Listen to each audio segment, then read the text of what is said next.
Ladies and gentlemen, dogs and cats, human beings, and people who love the anime Naruto, we are back. It is... Wait, I should remember this month. March 10th? February 4th. It's Mario Day. Oh, it's Mario Day. How do we manage that?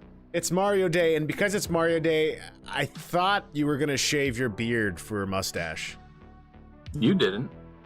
I can still go do it while you're going on and on about some Activision acquisition. I mean, you could do it lickety-split. It takes me a while. I got like a, what's the word? I got like a small army in my beard that like attacks back. That's an infestation. That's not... Well, we don't need to go into that. Orkin did come and they did their best. Alex, how are you, sir?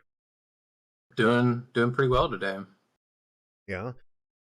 I noticed there was a little kerfuffle before we went live here. What was Victor trying to help you with there? We're trying to get a... No, I'm not going to spoil the surprise. Now it just sounds weird. No, we're trying to get a microphone set up so I'm not using this 1980s sounding retro sound of my voice, which I don't mind too much, but I'm sure maybe it's rough every once in a while. Does he notice it himself? Is that why did he suggest it? Yeah. Okay. He worked in sound in the film industry, right? Yeah, he does. He went for sound design. He's done sound design for films and shows and stuff like that. Does he want to be our professional sound guy? We can pay him in food. Well, you owe him at least 4.5 minutes, and he'll send you an invoice later. But he's pretty expensive, so it's like $10,000 an hour. Yeah, whatever he needs for lunch this weekend. $10,000 will get you a good lunch. I'm just trying 4.5 minutes to make it worth it. Best 4.5 minutes of my life. Oh, that's cool. That'd be exciting. Yeah, I mean, obviously we're doing this as a hobby, but you know, that'd be awesome. If your sound could sound better, then more people would be happy. And I would imagine there would even be more delightful ears as you tumble into the exciting news you're about to share with us today, which, I mean, a lot of stuff has happened, but most importantly, Alex, a game, I think I haven't heard you this excited all year. I know, and I would like, just got married and all that stuff. You got married twice. Yeah, that's still fresh, but yeah, I think you just called me just to like ask something real quick the other day, and I just like talked for 10 minutes about Dragon Ball Z, and you were like, well, that's great. I was just looking for like a recipe idea for something else, but okay. Yeah. But yeah, no, I am super excited, but we'll get into that later, unless that is the entire news. Yeah, that's all, everyone. We're just going to spend 3 hours today getting deep into the details of the Budokai Tenkaichi lore. Did I say that right? Yeah, you did. That surprises even me. I have not had my midnight energy, but I have had at least 4 Nespressos today. And it's working wonders. By the way, midnight energy is sent to your house. It should be there Wednesday. I checked it today. Yeah, we have a lot of news to go through. News with Nintendo, news with Sony, news with Activision. Obviously, news from a bunch of Capcom events and other third-party news as well. What we're playing. Got some questions to answer from the community. One in chat, K-Max just asked, just how dragon are those balls? And I did tell him to ask it because he said it earlier on Twitch. So I'm going to say that and I'm going to move on. Okay. I don't know if we can respond to that. But we did get a handful of questions in the chat. So let me pull it up. I don't know if you saw people were using the AI bot. How do you like that AI bot? The art generator? Yeah. I had to stop myself from repeatedly looking up different variations of corgis. That is an active, effort on my part to stop. So I will try to sprinkle it throughout the week rather than at least 16 different variations, like a shark corgi, shark cowboy, shark cowboy. I haven't done that yet. A corgi samurai. So I'll calm down. No, that's the effect of Midjourney AI. The art bot's really cool. I use it for a lot of different things, and we're actually using it at Devour Games for some artwork in our new game Loveland as well. It's pretty cool because you can say, hey, take this classic piece of artwork but transform it for us, and it it works, and it's excited to show that off. No, but some of the actual questions, and K-Max, I appreciate you doing it because I did tell you to do that. Don't stop being you. Some of the actual questions. One, we're getting a lot of movies of video games lately. So a lot of them have actually been good. But the question from BBQ in the community was, why do you guys think a lot of shows or movies based off of games do terrible, or vice versa? Obviously, there are some exceptions where the movie or show was good, like The Last of Us or Uncharted. With that last one, I would say it was good enough, but I don't know if people would ultimately agree it was good. But what else? I feel like there's something missing. There was what other good video game properties have been out there? You talk? I mean, like they did. Are you talking about video games to movies? Yeah. I mean, like Assassin's Creed tried. Tried. You did Tomb Raider tried multiple times. Yeah. So what do you think? What do you think that typically fails, or historically has failed? I think the tale as old as time. The same thing with books going to movies. There's those diehard fans that say the book was better. And there's one reason. It's because you have all the inner workings, the inner thoughts, the inner motivations, the descriptions. When you're reading a book, this picture that you paint in your head while you're reading, even the people that you're picturing in your head, it's its own thing. You have this own expectation in your head of how this book is. Oh. So when it's put on the screen, a lot of that's neutered. And then on top of that, what typically happens is some writer, not writer, gets on their high horse and just kind of butchers the story a lot, or has like their own creative take, which no one who appreciates the source material appreciates a creative take, That's why with The Last of Us, the writer for that, was it Neil? Is it Neil? Neil Druckmann, yeah. Yeah, he said in the post credits and after the episode, I think of the first episode or the one with Frank and Bill, they said their whole point, or their whole goal when they're making this show, is stay as close to the game as possible. But if they can take any divergences from the game, if it's bad, scrap the idea. If it's a positive change, like if it's a good direction change, then they'll consider it and maybe even pursue it. And that was like their whole intention not their intention, that was like their roadmap to make the show. And that's why it's doing so well, is because the fans can appreciate 90% of it, minus some divergences or some casting issues. I don't know, people are weird. But overall, it's doing well because they're actually making a good show. It just so happens to be based off a video game. But I think it's the same thing as books to movies. It's the same with video games to movies. That's a good point. I think I would add to that. I would agree. That's like a lot of property adapted, said. And I imagine comic book movies had that struggle for a while. At least until, the Michael Keaton Batman movie with Tim Burton was respected. But, at least until the early 2000s with the X-Men movies, did those start to be taken seriously. And I think a part of it, at least what I would add, is it's been a while since people took games seriously as vehicles that have good stories, if you will.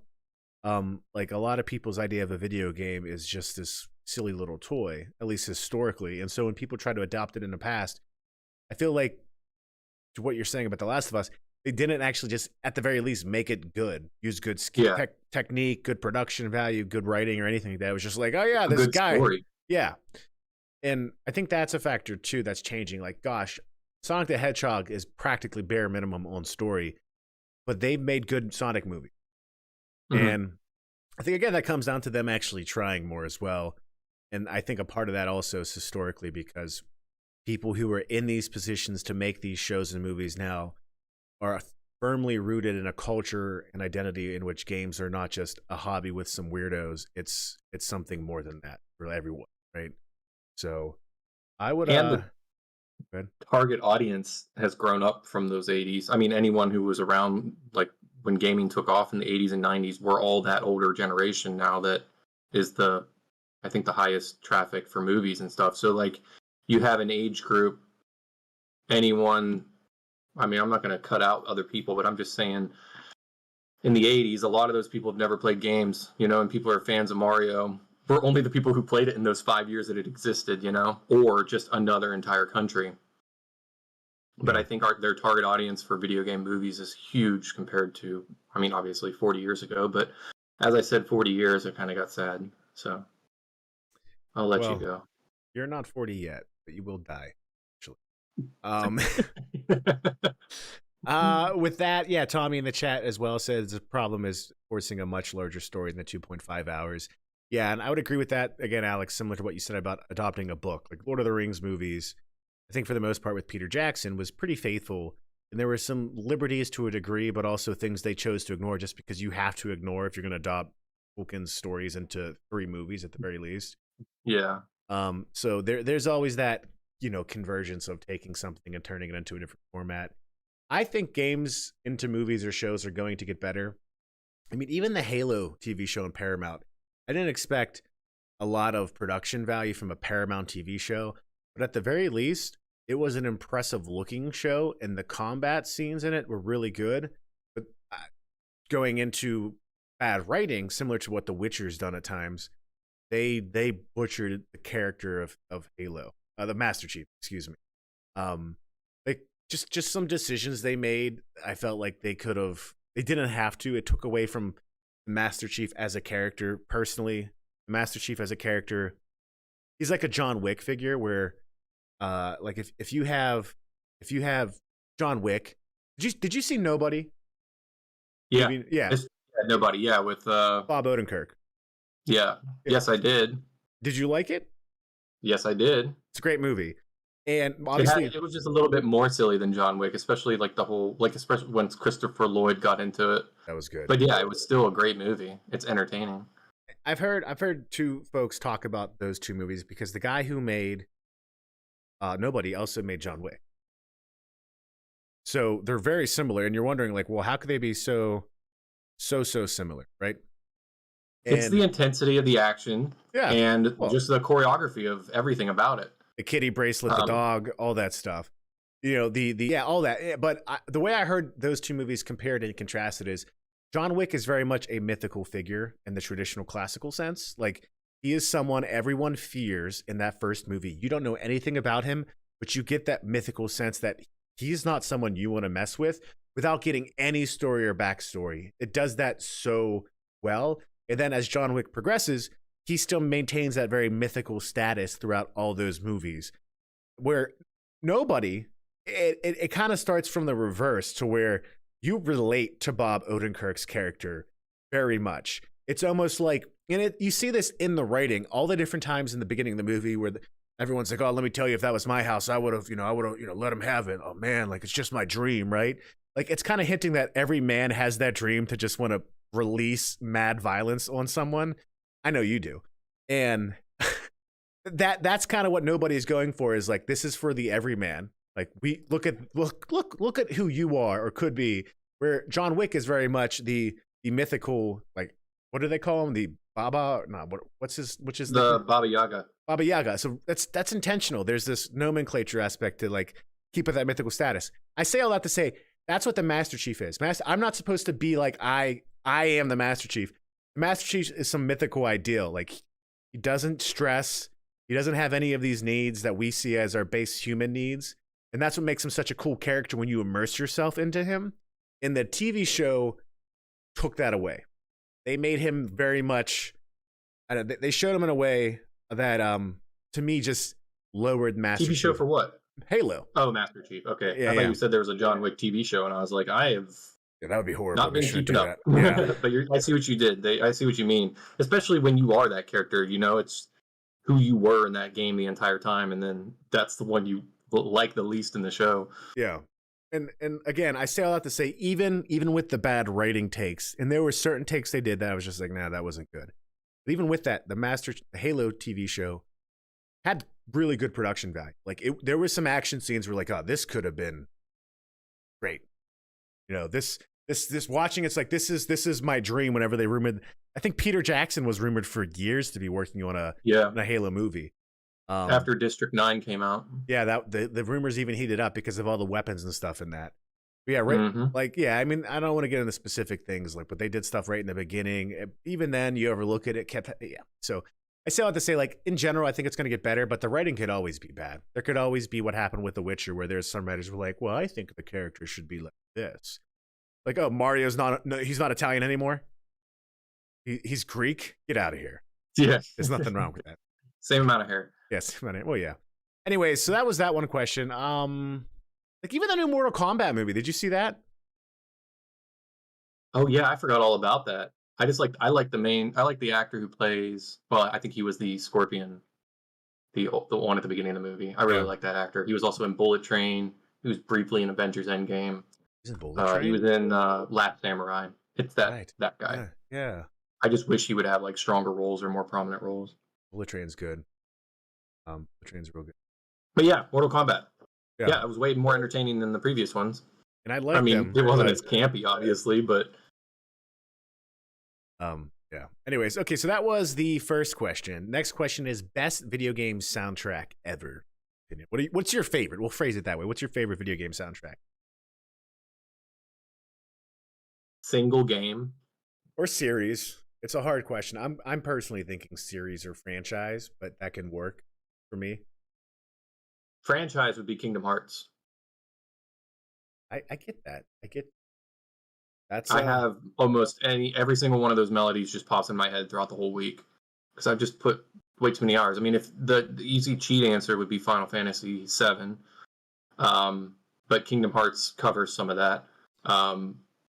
But other than that, a close third would be Octopath Traveler. But I seem to be like a Square Enix little fanboy here. But those are the ones that stand out to me the most.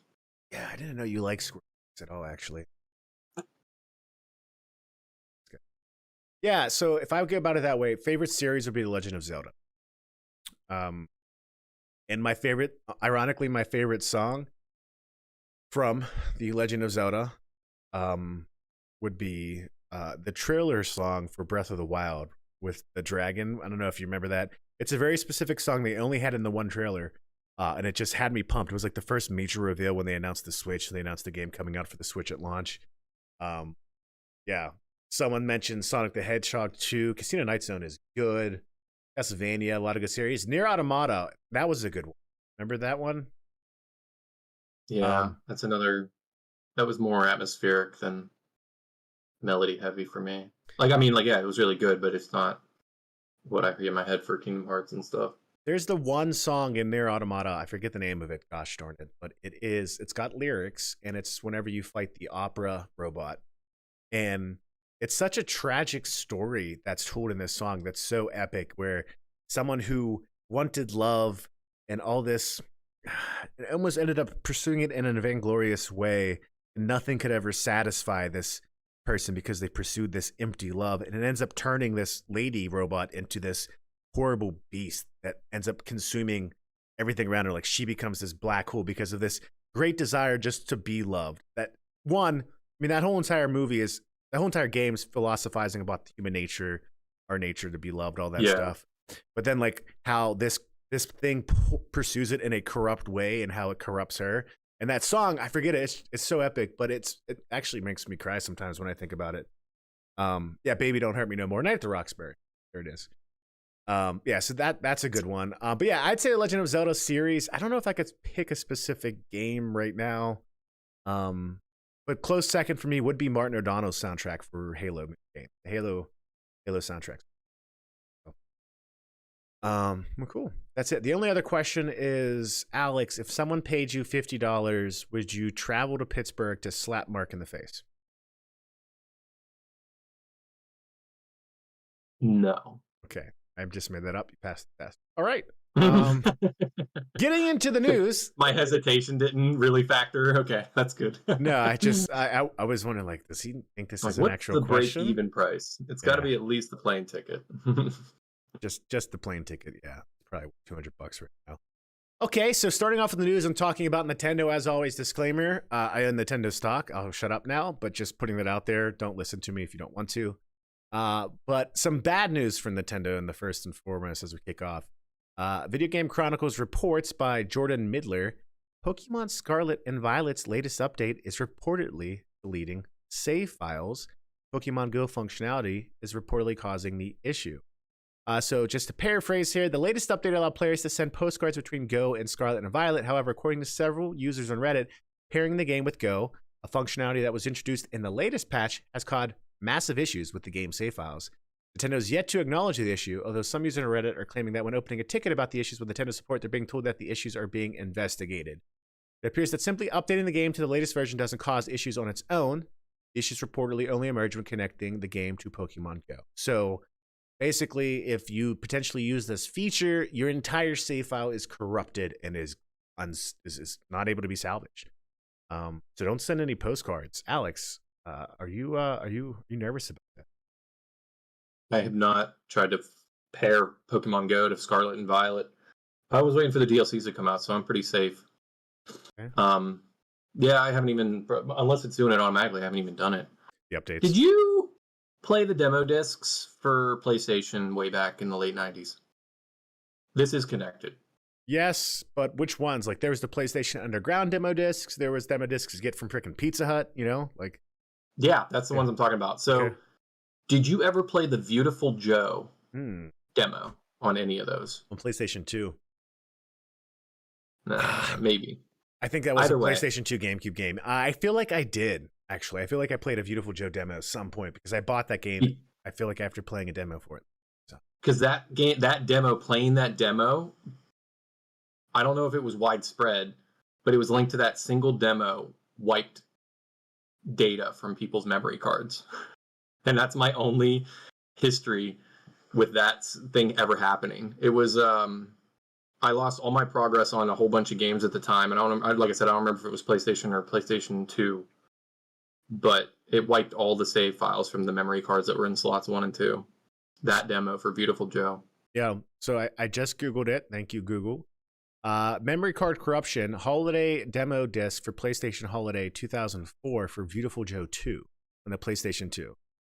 So it's all real?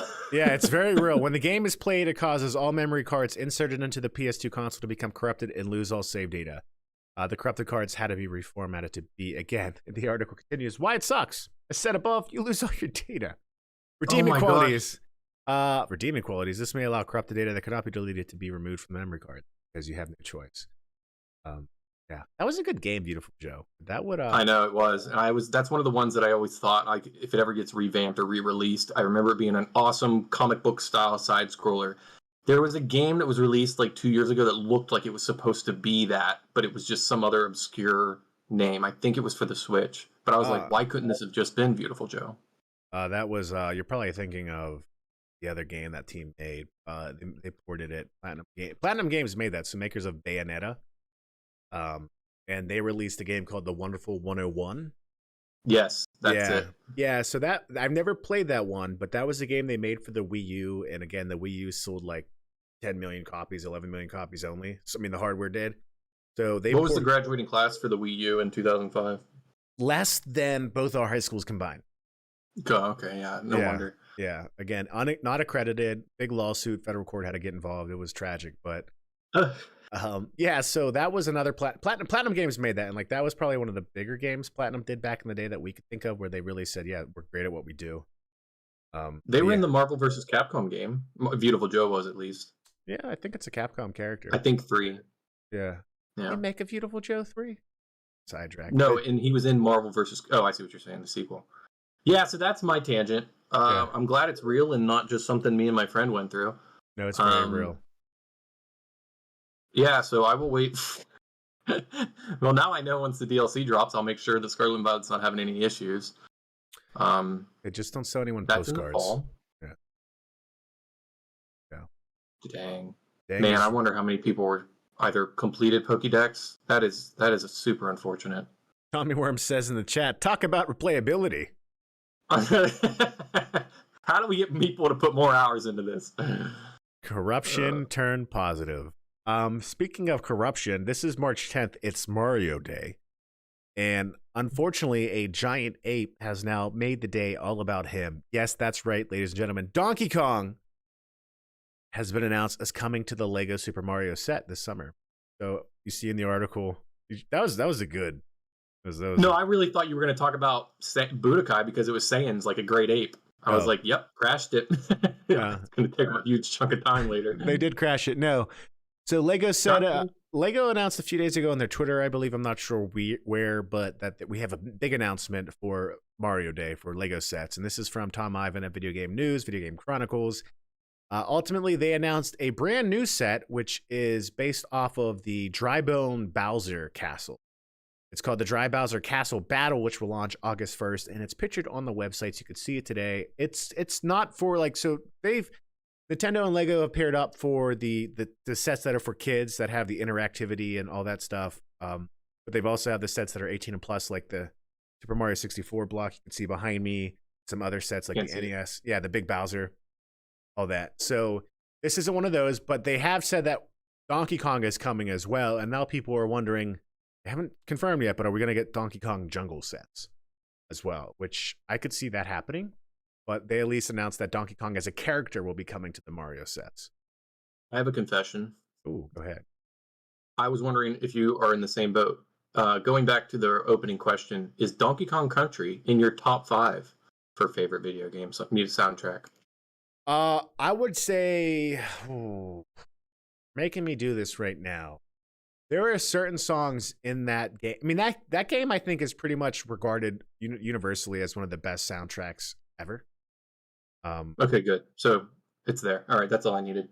Like, yeah, there's what's that guy's name? I forget his name. Someone's Donkey Kong. There's a guy on YouTube that Donkey Kong. I forget his name. He's famous YouTuber. You talking about Video Game Donkey? Yeah, Donkey was just talking about it. Yeah, did you watch that series? His whole little history of Donkey Kong series, yeah. Yeah. But I've played just the soundtrack, it's just like a 56-minute. You can just go on YouTube and it's all the songs. I've played that at work and just listened to it while I work. Oh, me too. Yeah. The gosh, what's the water level? Donkey Kong. Yeah. Kong Country 1 water music. Aquatic ambiance. Oh, of course it is. Yeah, but no, I mean that is a lo-fi Donkey Kong Country. I actually have that in the playlist. We kick off the show. Oh yeah, that's cool. Yeah, it's really good. It's really good. Yeah, no, I would say it deserves to be up there. I don't know where I would put it. Again, this is an exercise I would have to really spend time with. That's like a 5-hour. You don't spend any time with exercise. So Lego set. What were you talking about? You're right. No, not enough. No, we're getting some Donkey Kong. Finally. Now, we are supposed to, I mean, again, Nintendo's been getting heavy with their ninjas and striking down anyone that talks about the Lego set for Legend of Zelda that's supposedly been leaked and rumored. Am I going to get hit? Watch out! Yeah. Not supposed to talk about the Legos. No, don't talk about the Legos. But yeah, so we're just getting Donkey Kong. We're probably going to get we're not sure, but they're bringing a Donkey Kong character. I mean, the movie, which, side note, that new trailer, for a lot of people, I think it really showed them some entertaining stuff. But there's a heavy focus on the Kong family in that movie, and I'm for that. You get the Diddy, you get the Baby, you get the Dixie, you get the Cranky. Cranky is actually Donkey Kong's grandfather? Yes. Okay. Yeah, because Donkey's dad abandoned. Oh, I never made that connection that there's a gap there. No, I thought it was his father, not his grandfather. Okay.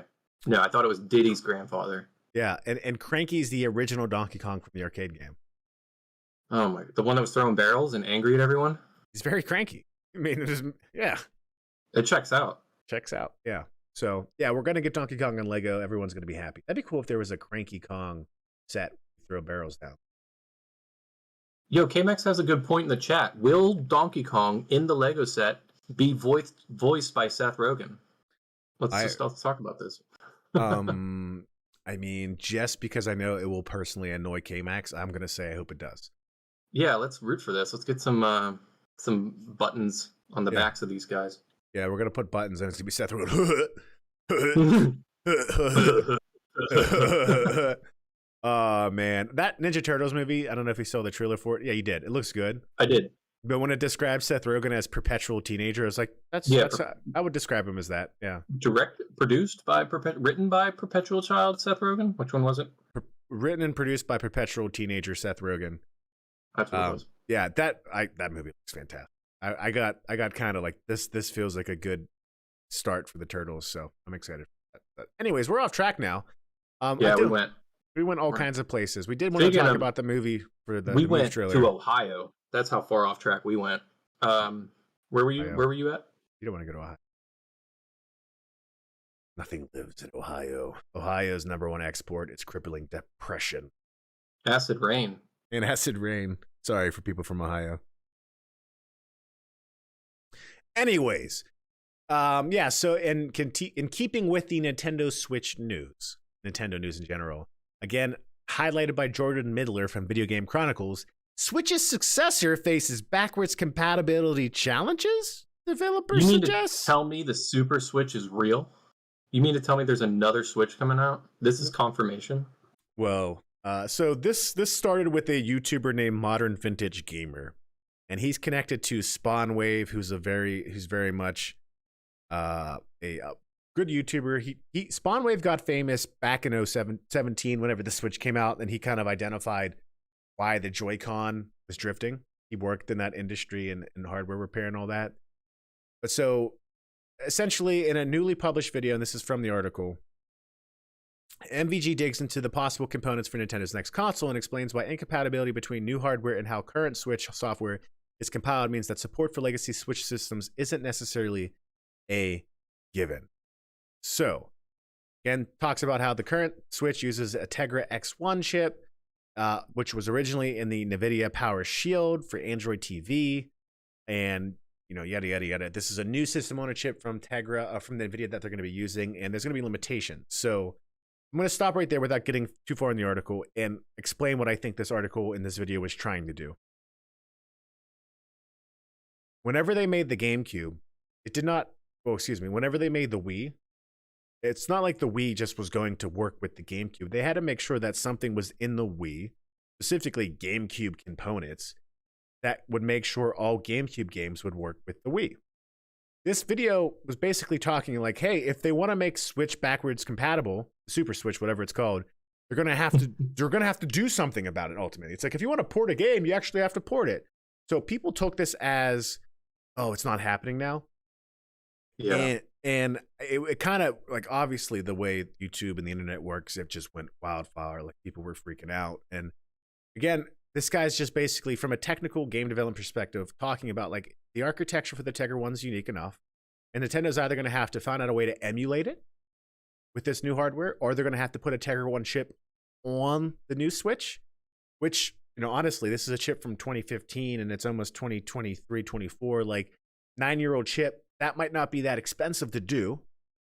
Or there's a couple other options as well. So I'm going to stop there and just say nothing about this makes me think that it won't have backwards compatibility. And I would ultimately say, and this is from Spawnwave, he kind of hearkened on this point, and I want to echo it because I agree with it, is that NVIDIA was looking for a company to make their Tegra product line successful. It's a small mobile chip, not something the PlayStations or the Xbox or the PCs of the world are going to use. They always talked about getting it more into cell phones, but cell phones didn't quite need that much power. That's why they had that NVIDIA Shield device, which again was very much like a gaming tablet, if you will. And then Nintendo comes along and makes it very successful for them by getting a piece of hardware out there that sells 129 chips, 120 million chips, if you will. And so Nintendo has an incentive because this is the largest software library they've ever sold with 120 million units, more software than any other hardware platform. So they have an incentive to make that work with a new console. NVIDIA has an incentive to make Nintendo happy because they're their #1 customer for the Tegra chip line. So now I say all this to say there's always the fact that it's Nintendo. They could do something weird, they don't care. They don't care. And they could just make it forward compatible, and we're just like, wait, what? Yeah, it's gonna work with the Switch Pro Plus. Yeah. In a couple of years, you kids aren't ready for it yet. Yeah. Regular Marty McFly. So I mean, there's always that factor, but I think the incentives are there, and the momentum is there to make it happen. But again, this isn't something that didn't have to happen anytime before whenever there was a backwards compatible system. Even the Xbox Series X is emulating whenever you run an Xbox One, not the One X, not like the original Xbox. When you put that disc in the Series X, it's emulation happening, So yeah, I'll stop there. Alex, what do you think of this? Well, I just think the whole backwards compatibility thing, save that for the consoles. The Switch isn't a console, so I don't think they have to worry about it. That's my take. There you All right, Sony. go. Let Yeah. Nintendo be their own thing. No, I would be upset actually. I just think that's going to be harder to. I think that decreases the incentive to buy, especially upfront, early on, all that stuff. At least for me, it will. It just means, oh, when you get this new Switch, bye library. You're only going to play the 1 or 2 games that you actually want to play in the next year. People are going to hold off buying the new hardware until a game comes out. That makes them want the hardware, and it's the only way to play it. So I just think backwards compatibility pays off heavily in the short run. Yeah. And that's the only thing. I just think they're losing out on that. I mean, just whatever I would do whatever it takes kind of thing. If it's like a space issue, I don't know. No one's complained that their Switch is too big, or I don't know. Yeah, you're right. Maybe it's cost, but you're saying it might be easy to get that chip. But I'm not going to buy the newest one unless it's my only way to play a game that I have to play. If it's not going to play the stuff I have now and just put all these other old Switches back onto the market for resale value, which is probably what they're trying to avoid. Yeah. Yeah, again, so just to clarify here, the Switch has sold 994 million games. So this isn't just by sales number alone. The total number of games sold in the Switch console library are more than any other Nintendo console ever. One being because they have the digital library now. So it's almost 1 billion games sold on the Switch. There's an incentive to make that consumer base happy that spent all that money on that game, right? So, but yeah, I think you always have to think what's the hardware seller, and with the Switch, it was definitely Breath of the Wild because not everyone had a Wii U. People forget that Breath of the Wild was on the Wii U. I don't know what it's going to be for the Switch, honestly. Tears of the Kingdom's coming out. I really thought a few years ago maybe we would get Tears of the Kingdom as that intermediate game. This is something Reggie Fils-Aimé mentioned a year or so ago. Like whatever Nintendo does next, they always have to have good software to launch it with. I'm ultimately thinking it's probably going to be a Mario game. Maybe a Donkey Kong game. I would even say Mario Kart, but going into the next news article, I don't even think that's it because Nintendo's putting mad content out for that still. So, yeah. But yeah, I just dive into Mario Kart. Mario Kart 8 Deluxe has released its latest DLC patch. I think it's Wave 4, and this is from, again, Chris Souleon from Video Game Chronicles. Latest update for Mario Kart 8 Deluxe. Version 2.30 now available, Wave 4 of its Booster Course Pass DLC, which adds 8 more courses to the game. So you knew about this, right? That Mario Kart 8 Deluxe was getting a ton of new courses, right? No, I haven't played it since I was there with you.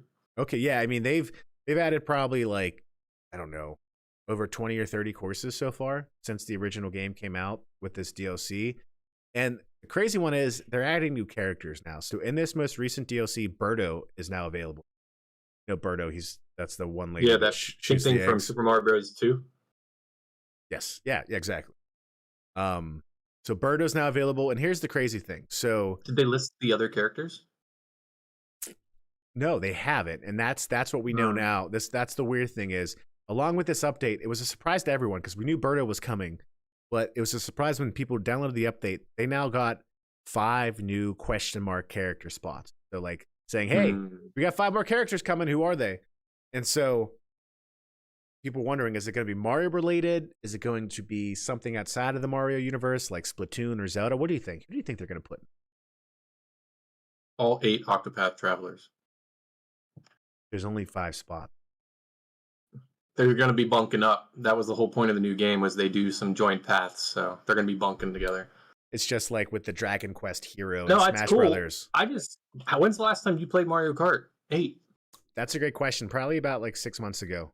I haven't played really any of the DLC, but they're adding new courses, brand new courses. But the main thing is they're basically bringing every course as they possibly can from every game into the Mario Kart 8 Deluxe space. That's what I was going to ask you, is are these legacy courses just from previous game? Oh my gosh, Mario Kart 8. So yeah, that's what I was wondering. Are these like brand new things? I was going to ask if you've played recently, because like, are these brand new courses from the ground up, or are they like revamped versions of something you played in 4 and 5 and all that stuff? A little bit of like revamped from those original games.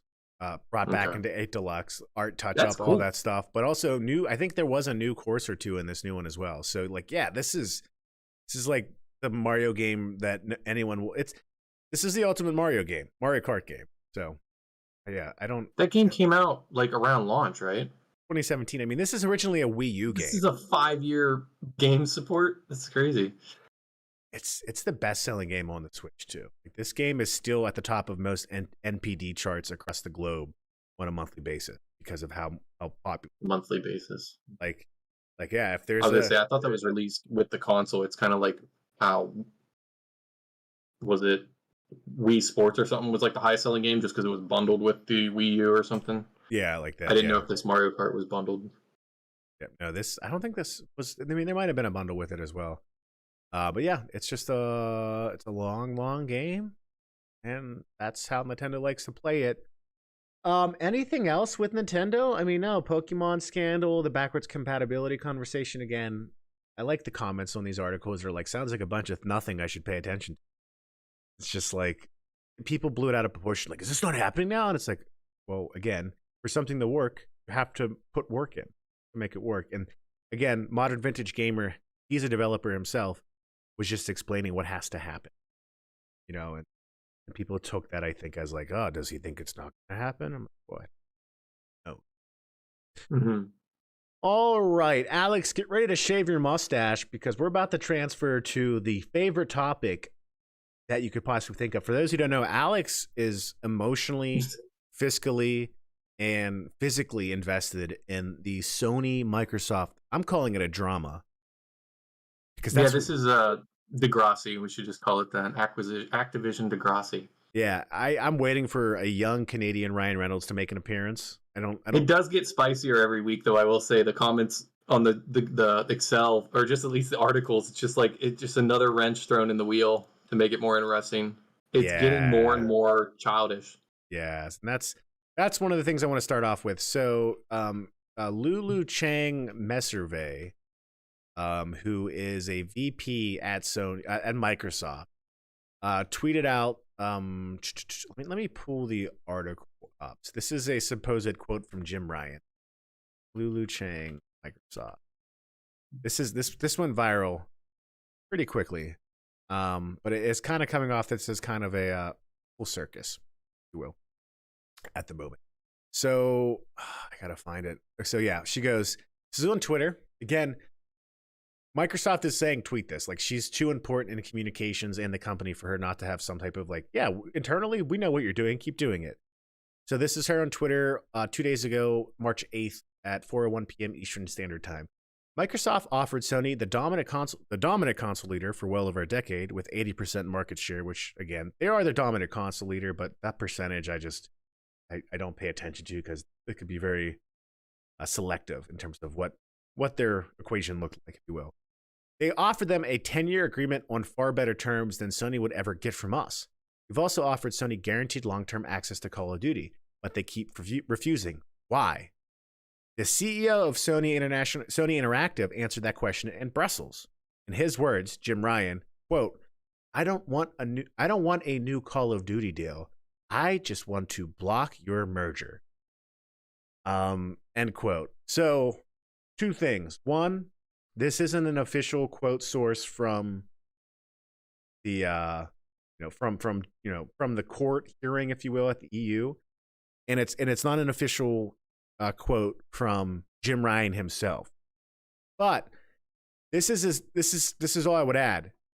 He supposedly said this on indoor meetings, so it would be on the record.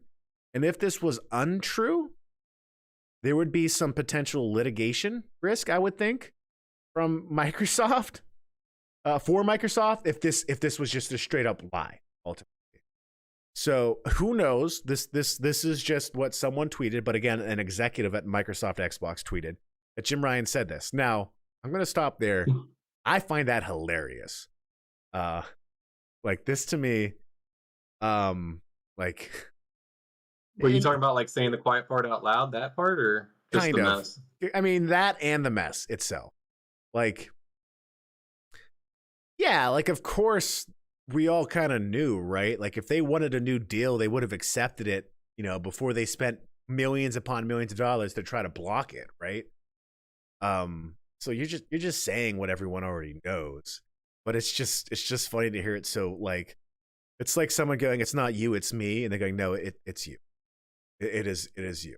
Like, yeah, like I just need to work on myself. I need to get some good titles. You know, it's not just Call of Duty. You know what? No, it's just you, Microsoft. I don't like you. I don't know what to say. So yeah, and I only want to add to that as well because Microsoft this week has also taken out full-page articles in the UK. This is pretty great. This is also by Tom Ivan from Video Game Chronicles. Quote, as spotted by the Verge reporter Tom Warren, the advert pictured below appeared in both the Financial Times and the Daily Mail. Big papers there. It includes Microsoft's claim, and the article, it's a giant full-page print in the newspaper, and it just says Call of Duty for 150 million more players. That's just one of our commitments upon approval to unite Activision Blizzard with Xbox. And it has like cell phones, all these other things, fake Switch and all that. And I mean, talk about spending lots of money. Who are the 151 million new players? Well, 120, if not more than that, would be Switch people. And then they're talking about bringing it to this. Okay. Yeah, they're already talking about bringing it to Nintendo consoles. And I'm guessing there's some avenues of cloud support that they're using as well. Like if we put this on our cloud infrastructure, how many people could play these Call of Duty games? You know, that are actual, not just mobile Call of Duty, but actual Call of Duty games. They could just find some shed on some Google property, go around the back of it and drag Stadia into some closet and try to revive that. I want you to go into the Discord and ask Midjourney AI what would look like if someone revived Google Stadia from the dead. Oh man, that's the next one. Yeah, so yeah, Google Stadia, that was going to be the winner all along. So yeah, so it's just kind of getting out of hand. And then the one other thing, so two things actually. This was another claim that came out. I think this might have been by Tom Warren. Yeah, Tom Warren at The Verge. Tom Warren's over there in the UK right now. This was from The Verge. Sony is worried that live on the scene. He's live on the scene looking at newspapers. Come on. Yeah. He's literally just at a coffee shop in the UK. It was a good work day. I'm going to go smoke a cigarette, eat some beans, and drink a beer. Just read the newspaper to escape everything. And nope, there it is. Full page ad. Full page ad. Can't get away. Yeah, so this is the article headline. Sony is worried that Microsoft will sabotage Call of Duty for the PlayStation. Documents from the UK's regulator reveal Sony is worried about Microsoft's strategies around Call of Duty. And the article basically just says that, hey, we don't care if you do this for us. We're worried that no matter what, you'll make Call of Duty run worse on PlayStation hardware. Which is funny, because a lot of people who were very much against the Microsoft merger, because Microsoft's a make a company, do they need more, right? Has kind of said like, that's a little weird thing to say, Sony. Are you potentially projecting? And I only say that because there is a history of some games historically running worse on Xbox than the PlayStation. And Sony's worried that this could be one of those things where they might make it worse, run like just like, 2, 3, 5% worse. And it's going to make people want the Xbox version. This seems like a stretch to me, but I mean, what are your thoughts on that, Alex? I've never thought of that as a tactic for, development and trying to compete. That sounds super petty because like no matter what, why would a company purposely make a game worse to affect any sales? Yeah. That's just it. Yeah, if someone had a PS5 and they're like, Call of Duty sucks on the PS5, they're gonna be like, well, cool, then I won't buy it and I'll get over my 12-year addiction of playing Call of Duty only on this console. Not the Switch, it's not a console. That would just affect the bottom line. So I just don't see sabotage being an option, really. Yeah, yeah, and I would agree with that. I think continuing with that, it comes down to like if I'm playing Minecraft on any other console and Minecraft runs trash on anything but a PC or Xbox, then that only hurts Microsoft's brand image. It doesn't necessarily build confidence in me that like next thing I should do is buy their hardware. Yeah, you're right. Yeah, it's like, who made this? This sucks. I'm going to buy the console and hope it's better. Yeah, I'm going to spend more money than I need to. So it is, again, it seems like a stretch to me, but I would say like if someone did do this, that'd be horrible. And yeah, there should be that should be in my again, these consoles nowadays have so much parity in terms of being able to run the same engines and all of that. There's optimization between the two, but yeah, it seems like a stretch again to me. If Microsoft had this $1 billion merger go through, that they would then take these brands and these IPs and let them perform worse on other consoles. Like, no, they want it to perform better so then people respect Microsoft more, right? Yeah, I don't know. I mean, all this to say, it seems like this is going to happen. And I think in the long run, it's not going to affect anything else besides maybe Microsoft grows a little bit in Japan and grows a little bit in the rest of the world. But Sony, to me, is still going to be the dominant console. You know? Yeah, I'll be very curious if it's 70% market share for Sony and 30% Microsoft and less than 1% apparently for Nintendo and Stadia. It's going to be weird to see how that shifts. And is it solely the result of a single acquisition, or is it other factors? Just quality of games put out by the developers that they own. So I would agree. And again, it'll be interesting to see what happens over the next couple of years. What if, like, in 4 years, we're like, yo, do you remember what was that one company that just fell apart after Call of Duty went to Microsoft? Oh yeah, Sony or something. I've heard of them. Yeah, I don't think that's gonna happen. Yeah, I can't see that happening. And again, that's because Sony's already in such a strong position, right? It's not like the Sega Genesis and the Nintendo NES and Super Nintendo were so neck and neck in America, at least, that when the Dreamcast faltered a bit, Sega was out. Like, Sony has a dominant stranglehold. They have their Sony tentacles. I use that Pokemon name specific because I messed up going with it. They have it in too many avenues.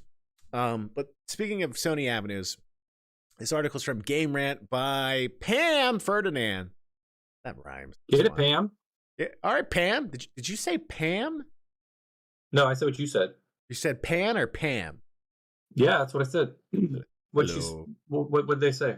Hello, Miss HR lady. That's funny. So Sony's remaining acquisition budget is running low. Again, that's the headline article from 3 days ago. Sony, for the last few years, essentially had a mega budget of, where was it? Oh, that's not it. So you talking about the 1.5 billion? No, hold on. I'm trying to find the actual original budget. Okay. So back in 2021, the Japanese company announced that it had earmarked the equivalent of approximately $18.39 billion for strategic investments across the entire company, not just the PlayStation or SIE, but Sony overall. So TVs, audio, cameras, all that stuff. This included Sony's potential acquisition of development studios in a push to grow the subscriber count for PS Plus. Now, since they said this back in 2021, they've made some big moves. They got Bungie. They got Blue Point Games, who remade Demon's Souls and remade Shadow of the Colossus, and is also working on the remake of Silent Hill 2. Or that might be Blue Hole. Oh, no. They sound right too familiar. And House Marquee. House Marquee, makers of Returnal, and again, makers of a lot of other classic games for the PS Vita and PlayStation 3, like Dead Nation, Alien Nation, Rez, Infinite, and all that stuff. They spent a good bit of money, and Bungie, $3.7 billion for Bungie. And so now the budget's down to about $5 billion. And we talked about this last week. There was the rumor that Sony's going to buy Take-Two Interactive. This kind of answers our question because we weren't sure, like, well, how much capital would it cost to buy Take-Two? Like, you have to be on par with what their overall market cap value is to say I'm going to buy you out, right? And yeah, this answers the question. So at any given moment, Sony has reportedly been in the process of buying out Epic Games, Square Enix, Capcom, Konami, CD Projekt Red, and most recently Take-Two Interactive. Now, it does go on to say that of the most prominent studios Sony has allegedly been eyeballing, only CD Projekt Red and possibly Konami fall below or on that $5 billion budget. So if the Japanese company really is focused on obtaining any of those bigger developers, it likely won't be happening anytime soon. However, it also means that the door isn't closed for the announcement of another smaller studio acquisition before year end. So Colin Moriarty over at Last Stand Media has talked about this. I forget the name of a company, but he thinks there's already been another smaller company acquired. And This basically comes down to, is Sony going to buy a Konami or Capcom? I don't think Capcom. Take-Two Interactive would cost like over $20 billion, I think. Yeah. Take-Two Interactive has a fluctuating value that sits at around $20 billion. That's from the article. Like, that's not going to cut it. But, Square Enix is $5.57 billion, so they're kind of close. And then again, CD Projekt Red, Witcher, that would be a big pickup. Cyberpunk, right? But again, this could also... that would be the biggest, probably the most, what do you say? I guess like estimated projections, that they could do. Yeah. CD Projekt Red, but and again, they need to give their team. They just need to give more to the team. Numbers. Let's crunch. Yeah, and again, this would be the reason why you might see them just buy a smaller dev studio that you're not familiar with that could support development for everything else they're doing. Mm-hmm. And spend the rest of their money on something else in the business, like camera related or TV related or something else PC related. Sony's been talking about getting more into the monitor space for PCs and other things as the PC market grows, and they put more of their games on PC as well. So this doesn't necessarily mean that they're going to spend this on acquiring a video game. Yeah. I mean, CD Projekt Red would be a good fit. I could see that. Okay, Alex, how does all that make you feel though? Like, are you sad? Are you emotional? Do you need to go to the restroom? Nope. Okay. No, I'm good. Had enough applesauce today? No, I'm fine. It just seems like these acquisitions have happened in like the past 10, 15 years. It's just kind of nonstop. It's just like seems like an article every couple of months about a large company buying out just purchasing another large company. It's going to run out eventually. There's not going to be anything left to acquire. Yeah. All under these umbrellas of Sony, Nintendo, and Microsoft. Disney will buy them all. Yeah. Yeah, geez, with their investment, they bought like Marvel for like $5 billion and had a return of like 50 or something crazy. Marvel and Star Wars. I mean, yeah. Just on that real quick, the new CEO of Disney did say like, hey, maybe it needs to be more about quality over quantity. Marvel Star, because lately we're just putting stuff out there that maybe it could be better, and that made me a bit happy to hear, because even if it's all great stuff, there's still too much stuff for me to keep up with it, and I wouldn't mind if they don't degrade their own property by just giving you too much pizza. It's actually a lot of different types of pizza, and you actually need to try one of all of them to understand what's really going on. So my doctor only says I can have 2 slices. Yeah. So I mean, there's a problem. My X Station 360 is going to be dope. Yeah, that's the future. X Station. Yeah. Going on to more news. Alex, please tell me about the new chapter in season in Fortnite. This is your specialty. So I can't believe you. What? You don't like Fortnite? Tell me here. Go on, I'm not talking about Fortnite. I think everyone here should politely harass and peer pressure Alex into playing Fortnite. But yeah, Fortnite chapter season. No one cares. Chapter 4, season 2 has just dropped. I haven't paid much attention to it, but people seem to be excited. The reason why I want to talk about it though is that supposedly within the next season or two, we could be getting a first-person Fortnite mode. This is from Jordan Miller, again, at Video Game Chronicles, saying, Fortnite's first-person mode is likely coming to the game next season. Wasn't this next season, because it just came out without it. That's according to regular Fortnite leaker HypeX on Twitter, who claims that the mode will be introduced during the next season of content, although how it will be introduced into the game is not yet known. So, that being said, it could still come out during this season.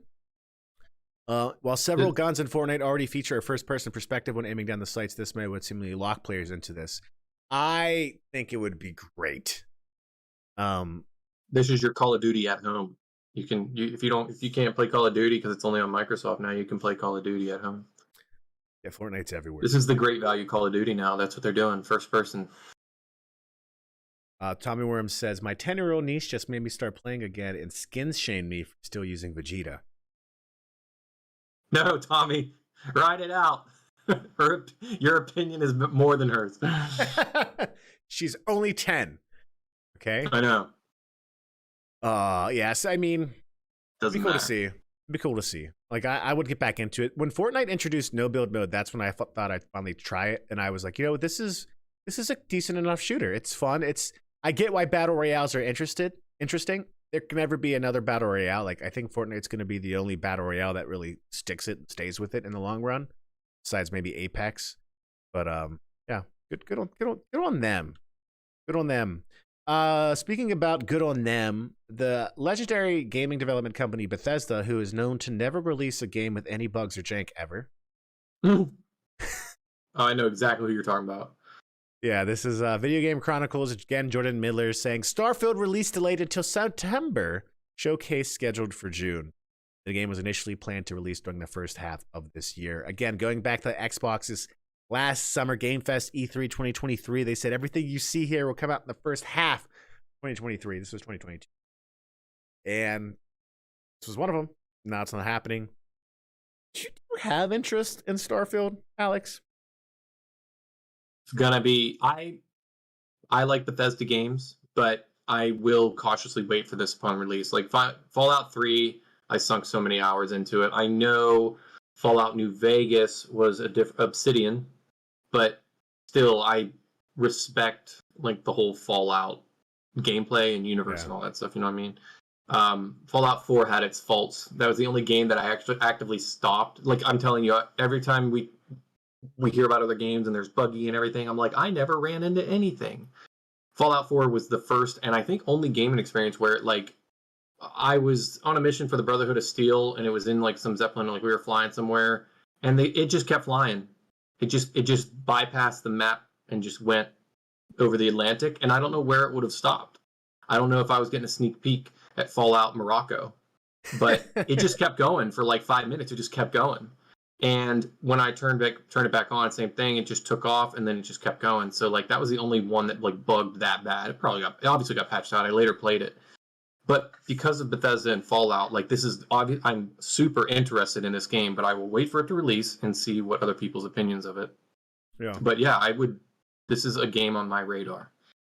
Yeah, I mean, it's if you're a fan of Skyrim, which again, we'll probably get another release of Skyrim. Let's get out by this. I just go off Joseph's comment in the chat. When is Skyrim coming out? I just had to go with that. Yeah. So again, if this is at the very simplest way, this is Skyrim or Fallout in space. And I've been very distant from this because I know it will be a big thing for Microsoft since they now own Bethesda. And they've talked about how they're trying to maintain the balance of true space sim versus, just fun video game with space travel and all that. Because the original designs for space travel, they were talking about how, we were going to let you run out of fuel and you'd just be stranded.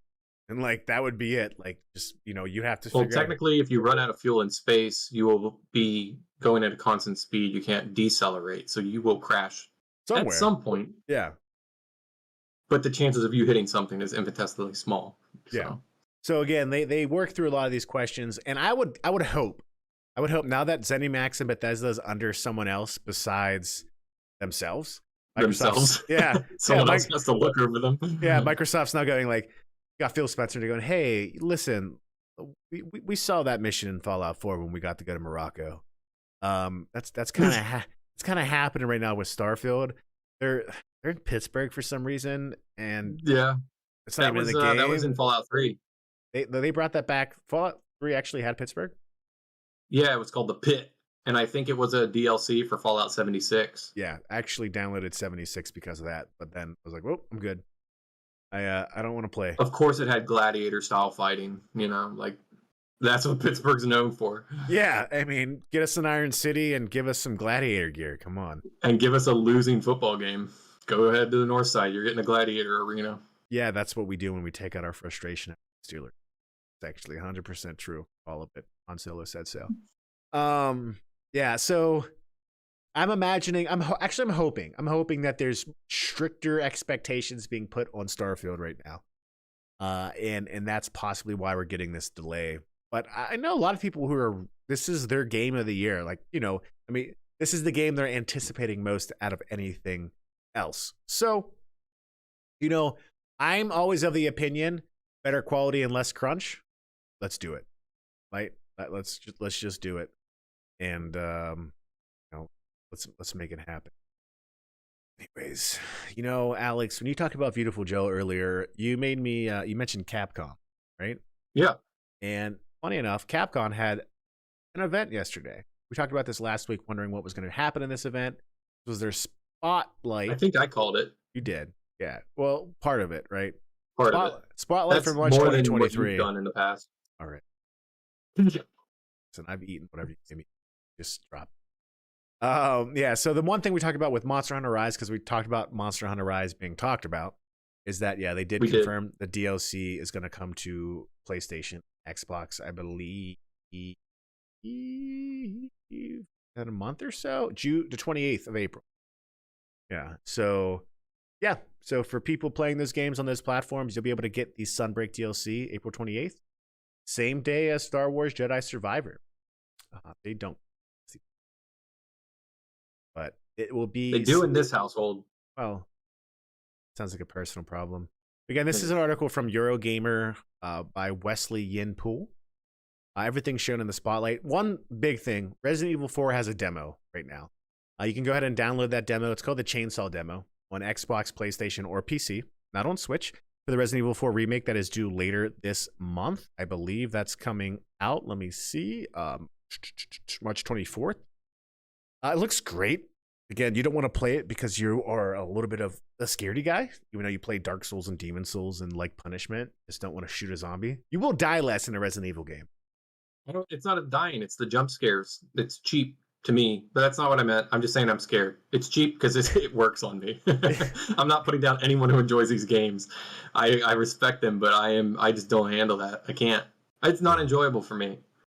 Yeah. I have to change my underwear. I have to change the blanket that's on the couch so the dog doesn't pee on the couch. It's a whole thing. Well, I know what to get you for your birthday next year. More underwear and a copy diapers. Ironically, that was an ad on one of the articles I was reviewing yesterday. Diapers. For Resident Evil 4? No, that'd be hilarious if diapers were targeted ads. I think it was actually the Lego Super Mario announcement. There was an ad for diapers because it's like only a parent. They're like, you're a child. Why are you looking at this Lego set? You are a child. Yep, give us $300, please. All right, yeah, here's my check. Leaving the video game news though, Resident Evil, they did talk about as well. They teased an upcoming CG movie called Resident Evil Death Island due this summer with Jill Valentine from Resident Evil 3 in it as well. Did you say Death Island? Yeah, that's what it's called. Yeah. Which that game's coming out. Dead Island. Dead Island 2 is coming out soon. Yeah. April. So yeah, they talked about Resident Evil. They talked about the Monster Hunter Rise expansion Sunbreak coming to the Xbox and PlayStation.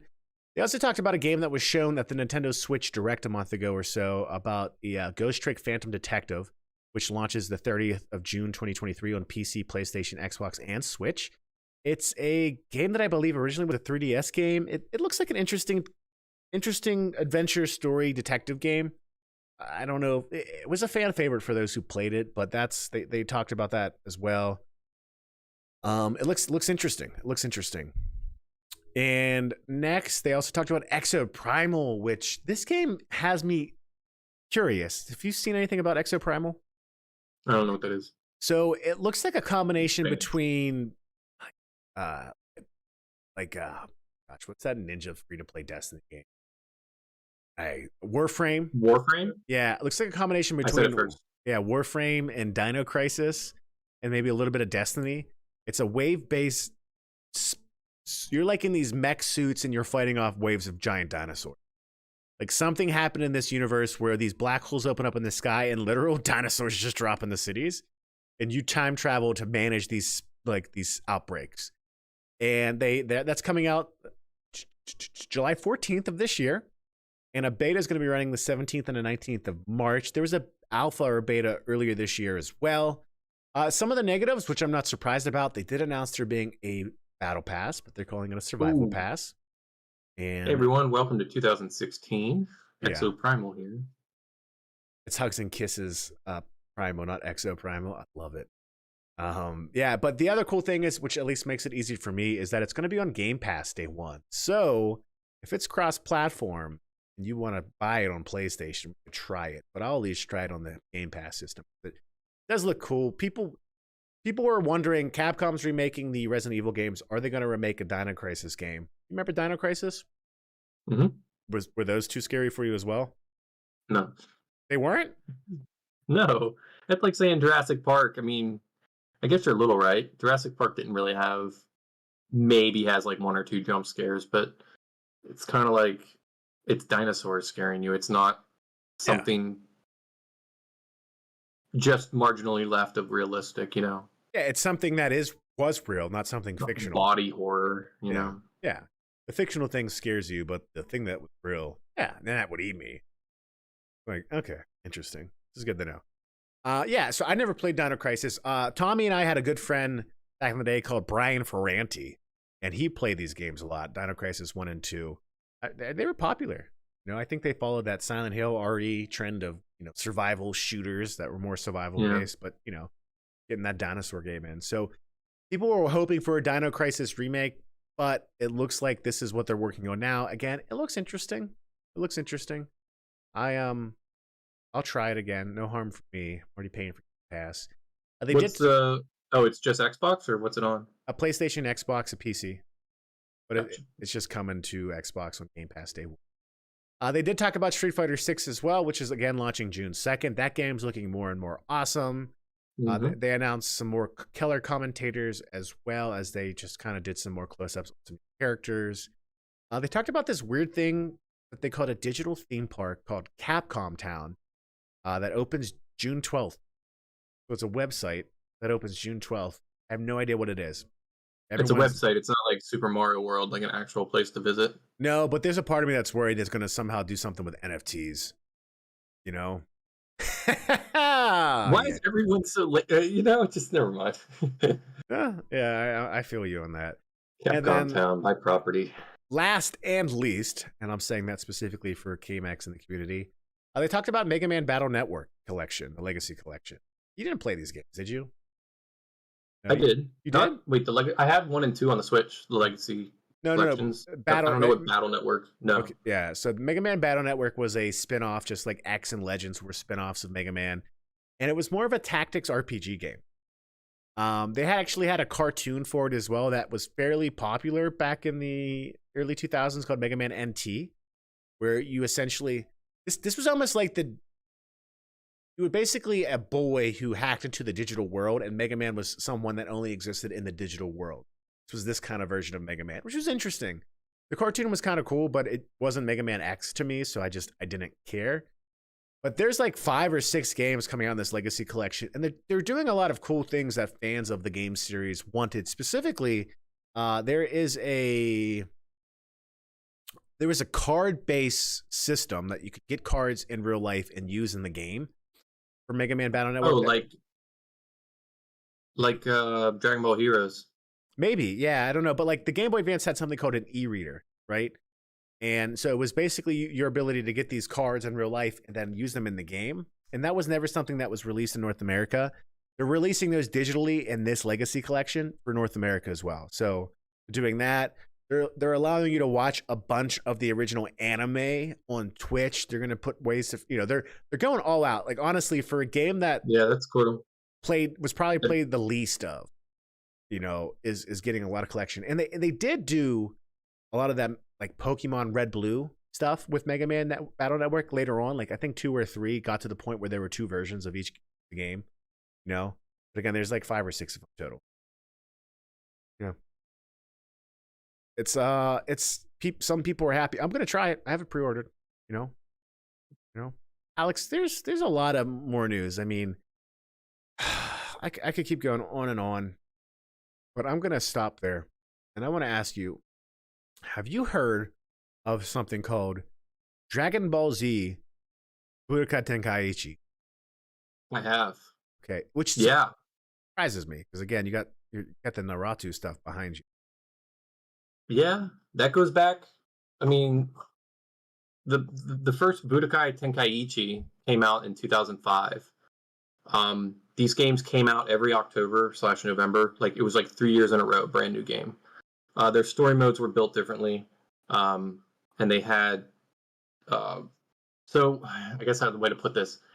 By the time this game comes out, it'll be 17 years since its previous game. The other one came out, 3 came out in 2007, and it's like the Dragon Ball Z game that has the most playable characters and forms. It was like almost 100 characters. Like in the character selection screen, it was like you had to keep scrolling up the rows at the top, and like 160 forms that you can go through. And this game you can like transform through all the stages of like Goku, for example. There's 2 different series. There's Budokai and Budokai Tenkaichi. What's the difference? Now, Budokai came out in 2002, 3, and 4, and it was a 2D fighter. Okay, like the first one just covered all the way up to the Cell Saga. Okay. The second one went into the Buu Saga, and then the third one, Budokai 3, came out in 2004. Included like bunch of stuff from GT and a bunch of stuff from the movies. 2004 was it. And then when the 2005 Budokai Tenkaichi came out, which was a behind-the-back third-person one, so it's a more dynamic and had a crazy amount of characters. It went from like around 40 characters from Budokai to over 60 in Budokai Tenkaichi. That 60 became 100 in the next game, and then 100 plus like up to 161 forms also in the third game. The games aren't actually related. Budokai was like a worldwide thing. It's just a reference to like, Budokai, it's just fighting. Budokai Tenkaichi was actually called Sparking in Japan, which is actually like the working title for this new game coming out. It's called Sparking Zero. Ooh. So I think that's how it originally that's how it's working under, and that's how we knew it was Budokai Tenkaichi. When it was actually released worldwide, they named it Budokai Tenkaichi. It's kind of an homage to the world tournament that's held in Dragon Ball series, but they were just trying to like capitalize on like, well, Budokai is successful. Let's just make this easy and we'll think, this is a continuation of it. But it was completely different gameplay. But this new game was announced kind of out of nowhere. I mean, it's been 17 years. No one's like, yo, this is the year. This is the year. They're like, dude, you've been wrong for 16 years in a row. No one believes you. You're crying wolf here. But it opened with videos of the previous games, and then it ended with like Goku's transformation to Super Saiyan in the third game, and then it showed him doing his transformation from the Super series, which is the new series that like debuted in 2015. Super ran from 2015 to 2018, anime, and it's had 2 movies as well that aren't animated like in the series. So they're gonna dip into all that. Hopefully. The only thing they showcased was the fact that yes, we're doing Super. We're not just remaking 3 with those 100 characters. We're going to include at least what was in the new series. Okay. So the anime only ran for 3 years. Everyone's waiting for it to come back because the manga has never stopped. It's gone at least another 2 or 3 sagas, technically, which no video game has adapted any villains, any characters, any transformations, any of that stuff. No one's touched the manga yet across all like Dragon Ball Z media or Dragon Ball Super media. So this would be, if they decide to do it, could be the first series to dip into the manga. Besides all that, other games have come out since, obviously, for Dragon Ball. Xenoverse and Xenoverse 2 were the same people who made Budokai. Okay. But Spike was the ones who developed Budokai Tenkaichi. Okay. They are not the ones that did Xenoverse 2, which is like what I was scared about. Because I liked Fighters, which was developed by ArcSys. Yeah. It was like the most faithful adaptation to the artwork and art style of the comics and the anime and everything. That was like my favorite Dragon Ball game. It's the only fighting game that I ever put forth the effort to do the online climbing of the ladder just to get the trophy. And that was just because I liked the series. But even with that, the biggest fear around this is also like, could have been its strongest strength, is the roster. People liked this game because you could be anyone. You could be Kid Goku fighting Broly. You know what I mean? You could be Arale, or Ariel, a character from a Dr. Slump, which made cameos in the Dragon Ball series. You could be like Frieza's like henchman, like what's his name? I'm blanking on that right now. Gamora? But it's just Ginyu? No, those were in all of them. No, like I think it's Pui. Okay. I'm thinking of Pui, or is it Kui? It was like the I'm getting mixed up with Majin Buu or Bappity's army as well. But you could pretty much just be anyone besides like Farmer with a shotgun. But what I'm getting at is Xenoverse. So everyone's afraid that this large roster won't be that on release, and they're just gonna milk the whole DLC thing that they've been doing for years. This game was good because it had that deep roster. It wasn't like balanced by any means. Like you could seriously like wreck stuff with Gogeta and stuff like that. Like it wasn't made to be balanced. It was just made to be enjoyed. You know, it's not a competitive gaming. Although I think they did do online compatibility on the Wii version for the third game when it re-released, and that was the first series to do online, or the first game of the series to do online. So if they hide everything behind DLC, now why are we afraid of that? Because when Xenoverse 2 released, I don't know how many they started out with, but they've since had 40 DLC characters released since then, all milking the 2015 to 2018 release. Now that was okay because Xenoverse 2 came out, released, and then all these characters were introduced like on TV way later, so it made sense to do that DLC later. But then you have Fighters, where all of those characters were pretty much established, but it only had 24 base game characters, and they released 20 after. So like 50%, almost 50% of the playable characters you had to pay for extra. Yeah. So it's kind of a weird argument because when people think of like what they played back then, and the technology that the developers had to deal with, we were buying these games every single year. There was no DLC. We were buying a complete game every November. You were dropping that money every November, every fall for this game.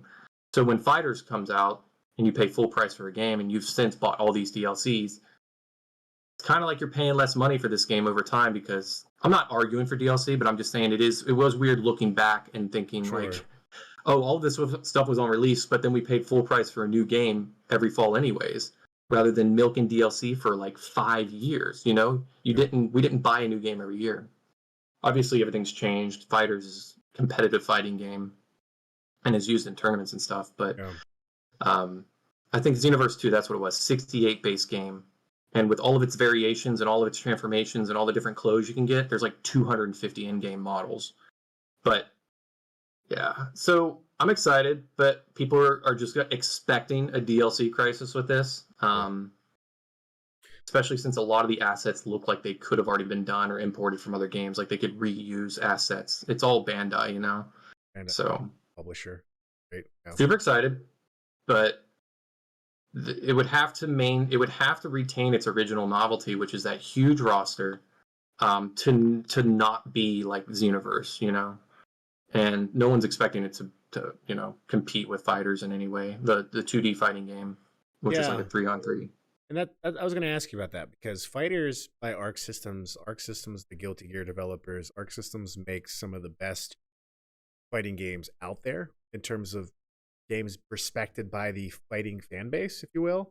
Yeah, it's extremely well balanced and designed, but also I would say that there's some passionate people on those teams. Like it's faithful to the series. Yeah, it's crazy how much effort and attention to detail they have. And so. I guess I'm curious because I mean, in the past you had the Budokai series, then you had the Budokai Tenkaichi series, and then you had Xenoverse, and they all kind of came out separate from each other, right? They were different games, but they weren't competing with each other because at their core they were all fighting games, right? And I only ask because this interests me. I remember Budokai Tenkaichi, and honestly, the original game, like Super Nintendo and the Dragon Ball GT on the PlayStation, there was like a weird 2D, 3D element to the battleground, if you will, but it was still like 2D sprites, I think. That was weird. Mm-hmm. I played GT on a modded PlayStation because I wanted to I imported it. I wanted it so bad. I had no idea what was going on. It was before the anime was even far enough in the States. So like I was like, I don't know what this purple hairdo is. This Trunks guy, whatever his name is, or what this pink guy is, but this is fun. Anyways, I asked because Fighters is still one of the. I think Fighters is gonna be at Evo this year, and Fighters is still very successful. I don't know if you know that if they're planning any more content for it or any new. No, Labcoat 21 was kind of like this. It felt like a send-off character. It was such a broken character. It's the newly introduced Android 21 from the series. You could have played as her in her Majin form, like her final form, in the base game. You can unlock her by completing the story mode. It was the last DLC character, number 20, I guess, was her, and she was just absolutely broken. She could like debuff your opponent's entire team and stuff like that, and she could charge up depending on how many people she debuffed. It just seemed like, here's a broken character, have fun, guys. And even like the subsequent balance after everyone was like, this is ridiculous, it just didn't address her. It just like, oh, we've got to balance some other people a little bit, but there hasn't been anything since her. I don't know how long that's been, but I think it's already way past the longest gap between other DLCs that's come out with them. Yeah, it's a couple years. It seemed like that's it. We'll just wait for Fighters 2, which I think everyone's hoping for. I'll play it.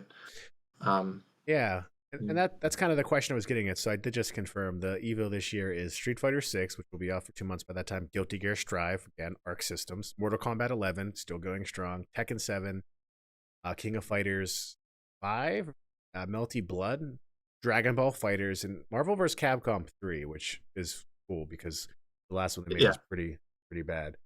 Now I asked that because, again, Fighters to me seems like the game that came out that wasn't just beloved because it was a Dragon Ball game, but also because it was just a really good fighter. Yep. And no, that happened. Do you think Budokai Tenkaichi 4 can coexist in a world where a Fighters 2 comes out? Like, no, what are your expectations, I guess? If they try to make it competitive, then they are putting more effort into the balancing, way more effort and time than the previous ones. The online play wasn't a thing, like even if they cared about co-op, there was like just way too OP characters. I'm talking about like, it has to do with like frames. Some characters were just way more ridiculous than the others. There was no balance. I don't think it would be a competitive, and if they did, it kind of seems like they're chasing the wrong bone on a stick with that. That would require a lot more effort. It will make something tighter where they can't release all the characters if they have to put all this extra effort into balancing. No, I think they can exist in the same space, honestly, there might not be much. I think there's going to be a lot of overlap between the people who played Kakarot and the people who will play this next game. Okay. I think if anyone is fighting game purists, I don't think this is going to be something they play. Okay. Like, if you know what I'm talking about. Just yeah. They like the 2D fighting games like Street Fighter and Tekken. This thing doesn't have that sort of depth to it. It's kind of actually all over the place. It's really easy to play and spam. Borderline impossible to master because there's just too much going on. And it's not worth it. But no, I don't think there's any competition here. I think this is just Bandai has to release a Dragon Ball related game every single year. You saw that with the Breakers. They had to do something. Yeah. And this is just the next one in line, which makes me think Fighters 2 would be out next year or the year after. Yeah. Actually, I want to call that. I want to predict that. Fighters fall or winter 2024. It's been a while. All right. And if you're wrong, I'll play Fortnite. What is... Oh, the Breaker. That's right. What is Breaker? Yeah, that's the game that just came out. That was the asymmetrical... Yeah, that was the... What do you call those type of games? Asymmetrical... kind of like... What was that game? Evolve? Yeah, asymmetrical action games or Dead by Daylight. Dead by Daylight, yeah. Evolve, which was that game that was supposed to change the entire gaming space, but then it flopped. Yeah. Proot asking, we're still live? We're like, yes, Proot. Alex just spent 70 minutes talking about Dragon Ball Z lore. Yeah, that was awesome. That was very educational, and I enjoyed that more than most of our phone conversations. So I appreciate that. Yeah, I assume Alex has been talking about DBZ the whole time. Yep, absolutely. Yeah, For 70 minutes. We haven't got to the news yet, Proot. I still haven't beaten Fighters. I want to beat Fighters. I have it on PlayStation 5. Still haven't beaten Kakarot. And Kakarot's even a game that surprised me for how much they've supported it. Like, there just came the next gen update. They just released new DLC. Like, yeah. And speaking of the anime too, and they got more coming. Yeah. Guess what? A Tenkaichi Budokai. They're literally adapting the World Tournament, the one where Goku fought Piccolo. In a DLC for Kakarot. Mm-hmm. That's incredible. They're going back to the last chapter of Dragon Ball. Yeah. Now, I've seen anime clips on YouTube and Instagram, and it just makes me think I need to watch Super. But I'm almost done through my rewatch of Dragon Ball Z. Like, I've never fully finished the Majin Buu saga. I always get real close, but then there's all this weird stuff where like Buu and Hercule living together, and there's like it just gets off kilter. Like, I always wanted to watch the Kai version for that for that saga, because there's just a lot of filler. I don't like, if this was 2001 and I had nothing to do, like, yes, but like now that it's 2023 and my time is precious, I'm like, yeah, I want the Kai version. And I don't think, at least the last time I started rewatching it, Kai was available on Funimation. It's probably not on streaming services, but it exists. The final episodes, that's what they're called. Or the final episodes, I think they're called. Yeah, Dragon Ball Z Kai, the final episodes. Maybe it's here now. Maybe it's here. Start watching. I'll look into it. Final chapter, right? Yeah. So I want to do that, but then I want to get to Super, because there's stuff in Super that just looks super, to be blunt. Like, there's Black Goku and Vegeta fighting each other. I saw a clip the other day, and it reminded me a little bit of like the Captain Ginyu situation with Black Goku, but like Vegeta just beating the heck out of him. Like, Vegeta and Goku. The movies, the Dragon Ball Z Super Hero movie comes out, I think, March 22nd of this month on DLC and Blu-ray, on DVD and Blu-ray. In real life DLC. Yeah, just real life DLC. Goku's gonna come to your house and beat you up, and then just eat you out with food. You did say there were 2 movies for Super, and weren't there 3? Broly and Superhero, the 2 movies. Battle of the Gods. I'm talking about the anime covered Battle of the Gods and Resurrection of F. But yeah, I was talking about the anime ran up to a point, and since then there's been 2 movies. Gotcha. So that is weird, like, because the anime did tell a slightly different version of those movies, so they just had more stuff too. Yeah. So no, the anime had drawn out filler. You know, the movies, you're supposed to just watch the first 2 movies and then jump in at like episode 25. Really, that's all I have to do? Yeah, I can give you the exact episode, but yeah, that's the recommended watch, because those first 20 episodes are. The animation is just rough. It's insane. Yeah, please do, actually, because Broly is one of my favorite movies ever in terms of just anime movies. Like, if anyone here is a marginal fan of anime and a fan of Dragon Ball at all, and you haven't seen Dragon Ball Z Super Broly, it does just justice. It does so much justice, because one, Broly was always the character we knew about, but we got his movie so late in the game, and compared to other movies that were adapted, right? And by the time that happened, I was out. Like, there were 3 movies from the Z universe, right? There's Bio Broly, Broly. That was the 3rd one. Yeah. What was the second one, first one? The Legendary Super Saiyan, and there was the one where he comes back and fights Teen Gohan, Goten, and Videl. Yeah. Second Coming, I think it's called. Broly, yeah. But yeah, he just makes it there. And he's like in his Super Saiyan form. And not the big bulky one. He turns into that later in the movie, but he just comes there to mess up Gohan, thinking he's Goku. Oh, Gohan. And then there's Bio Broly, yeah, that has the kids, Krillin and A18. That's more of a reference to the GT series? Or? No, it's just something that happens kind of tangential to Super. No, that's Super, sorry. The Buu Saga, I'm sorry. What was the last movie and / strongest enemy in the Dragon Ball Z universe? Dragon Ball Z? Yeah. For some reason, I'm thinking BoJack. That's what I was thinking, too. I don't know if the movies, there was anything after that tangent to the Buu Saga other than Bio Broly. But, yeah, I think for Z, it would be BoJack. Yeah. Okay. Yeah. It takes place right after the Cell Saga with Super Saiyan 2 Gohan. No Goku. No Goku, but no spoilers. Okay, no spoilers. Yeah, BoJack Unbound. I watched, Earth's Mightiest, or the No. Fusion Reborn took place. That was when both Vegeta and Goku are dead during the Buu Saga. Okay. That's the furthest, I think, in the DBZ timeline, and that's sad that I didn't remember that, because Janemba's my favorite villain design. Jambalaya is his name, but Jambalaya. Hey man, all these characters are named after food in some way or the other. Like, they are. That's not a bad. That's a good point. Videl, yeah. No, that's actually an anagram of devil, because it was Satan. Mr. Satan was his Japanese name. We call him Hercule here in the U.S., but Videl is an anagram of devil, which is like Satan, devil. Yeah, I've heard of that before. Everyone else, all the Saiyans are food. But yeah, that's right. Kakarot, Raditz, Vegeta. Vegeta's just straight up vegetable, right? Yeah, and his brother's Tarble.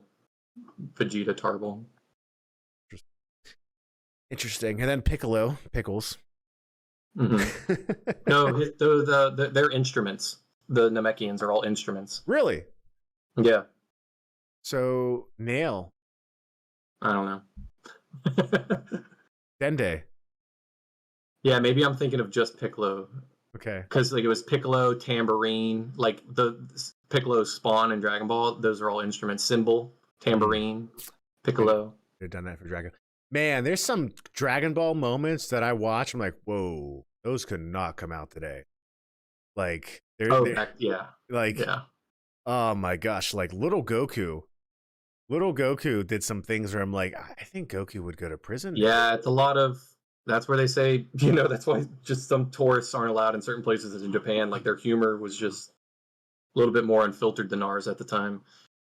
Oh man, my favorite Namek, Tuba. Yeah, no, there's some things that made me laugh, but I'm also like, wow, Goku would go to prison. He's 14. He's in jail. He would go to prison. They couldn't hold him, and he would do whatever he wanted. A couple of times actually. Yeah, man. Anyways, no, that's exciting. Yeah, I'm excited. I want to still play Kakarot. I want to play fighters. I'll play Budokai Tenkaichi. I'm sure it will be online at this point. It reminds me more of like a Power Stone type gameplay. Did you ever play Power Stone? Mm-mm. So Power Stone was a 3D arena fighter. I don't know if Tenkaichi ever did this where you could pick up objects as well. But Power Stone very much had like a Smash Brothers element to it with items. No. Obviously, you don't need that in a Dragon Ball game. But it was still that 3D arena where you could run around and fight. But with Dragon Ball, obviously, you can fly too. So, yeah, who knows? Maybe they dream big and do something really cool with this. But there's a lot of... I've seen Instagram reels of people like dreaming about a return to this game. Because when you would do the Kai Blast and all that, there were some epic moments of just like losing your fingers from slamming your fingers too hard on the controller. Yeah, that's going to be rough. You had to use the analog sticks to do those. So like I don't know if anyone wants to spend the money for extra controllers because we're going to start destroying. I remember I used to have like analog sawdust like where the sitting at the bottom of it because it's too much of that. You had to spin them. When Ultimate Tenkaichi came out, they turned those into QuickTime events. We don't talk about that game. It had like the lowest. Yeah, it's alright. 2011. Yeah, that one's not really a spiritual successor at all. But yeah, that's coming out. Looks like later this year, early next year. I doubt it's going to be out before March next year, honestly. Yeah, no, that was cool. I mean, for someone like me who doesn't have as close of a relationship with the Tenkaichi series, just wasn't playing games at that point. I even watching that trailer was like, this is really cool. Like I could see how this is a big deal. That's pretty awesome. So awesome stuff. Okay. Well, that is it for the news. Again, Alex, thank you for spending 2 hours on Dragon Ball Z video game knowledge. I feel like I have less brain cells. No, I'm kidding. I feel like I feel like you took us through the Wikipedia for Dragon Ball Z games in a matter from 2001 to 2022. 2002. Yeah. Well, even the fighters' knowledge too.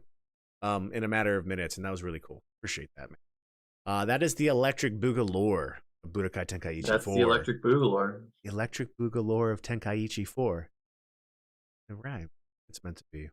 Alex, what else have you been playing? You were playing that Wolong Johnson. I beat Wolong Johnson. Okay. Is he okay? Yeah, no. I parried when I was supposed to. I did not pizza when I was supposed to French fry, and I beat Wolong. I've just been helping other people. I get summoned to the Lubu fight a lot. I get summoned to another fight with someone with antlers. I'm not saying any names. Rudolph. Yeah, that was him. The horns are red, not the nose. The game did not have as much content as Neo 2. Yeah. The enemy variety, I noticed it like about 5 or 6 hours in. I'm like, it's kind of the same enemies over and over and over again. And I actually checked the bestiary the other day, and there's 15 unique enemies. 4 or 5 of which are just like an undead version and a human version. So, and like there's a lot of boss variety for sure, but then a lot of those are recycled too, surprisingly. So I was surprised by that. It was the first game where I was like, these are kind of all the same enemies over and over again. But you know what? So is Breath of the Wild. You know, like it's the same bokoblins or whatever, but just different colors. Yeah. But it's such a big world that it kind of varied. Overall, I had a positive experience. A lot of people were struggling with the story. I did not, because I have 24 years of Dynasty Warriors knowledge in my head and Romance of the Three Kingdoms. So like all the characters that just popped in and popped out, I'm like, I was so glad I got to see you. I'll see you soon. You know, I was like, you go do your thing. I know where you got to be. You got to go defend Guandu. You know, I'll see you there. It was a huge fan service for me. I like the game. Some of the toughest boss fights I've ever played across all of these games. But the gameplay overall kind of paid off once you got it down. It's super satisfying to go in and help other people fight these bosses and just absolutely mop the floor with them, you know. Okay. But you can see them struggling or seeing them learn, like trying to learn the moves. So overall, I'm happy with it. I will fully support any DLC that comes out for it. They've already announced like 3 separate ones coming out in the fall, into I think June, as early as June. So yeah, that's all I've been playing all week. No, I lied. Because of the parry system, I re-downloaded Sekiro to see. I was like, oh, I got this parry system down that Sekiro, I just couldn't get it down in Sekiro. So I went in there, I did the tutorial again. I was like, yeah, this parrying's not as tight as I thought. And then I went out there, struggled with the first enemy. I uninstalled within 10 minutes. And then I re-downloaded Dynasty Warriors 9 and have been playing that for like an hour or two a night, because I realize all I want is more Romance of the Three Kingdoms, indulgence. So that's the 3 things I played this week. So are you too intimidated by Sekiro? Is that what I'm hearing? I really thought my experience with Wo Long... Oh, no. So here's the thing. Me just going in, I was like, all right, where am I at in Sekiro? And I go to the teleporter, and it's like there's a list of 6 locations with another drop down on the right of different shrines or bonfires. They're not bonfires, but you know what I'm talking about. And I was like, which one of these has the fork in the road where I'm supposed to go? There's no clear designation. I'm going to have to look it up. But I just went to like the last one, and I clearly wasn't at... Oh, I was at a boss. I fought a little boss in like this little wood cabin, and I was at the bonfire before that, which is, if anyone remembers, it's where those guys with the boomsticks are, and it's a rock area, and you got to jump rocks to rocks. I'm there. But I figured if I'm going to go into this game again, I'm just going to start it over. You know, like I'm not going to just jump into where I was, which was probably like 15 or 20 hours, and try to learn it at this point. I think I'm just going to start over and learn it from the beginning to truly respect it. But I think I'll be a lot more after playing Wo Long. I forced my way through Wo Long just because of the setting. So I will force my way through Sekiro knowing that there's a payoff and it's worth it and I'm capable, you know, that kind of thing. Even though that boomstick dude really messed me up the other night. Well, you know, cry about it later. No, I will. You can do it. No, so I guess let me ask you this. Neo 2 or Wo Long? What's the better game in your opinion? If I were to recommend a game to someone right now, it would be Neo 2. Has way more variety to the weapon choices and everything. I think more than twice the levels, honestly. I think there's twice the levels in Neo 2. Neo 2 has more bang for your buck. It's been recently remastered. I think 1 and 2 are recently remastered and available on every system, not Stadia. Wo Long, I would say wait for the DLC to come out. Okay. Honestly. Maybe discount. Like if you had a choice between those 2. Yeah. But if you have nothing else going on right now and you've already played Neo 2, Wo Long was like it was a fun game to play. I liked it all the way through, honestly. Especially the challenging boss fights. Oh, that's if you've never played either, Neo 2 first. That is good more perspective. Forgiving. So yeah, Neo 2 and Neo 1 both remastered as the complete edition. Currently available on Steam and all other consoles.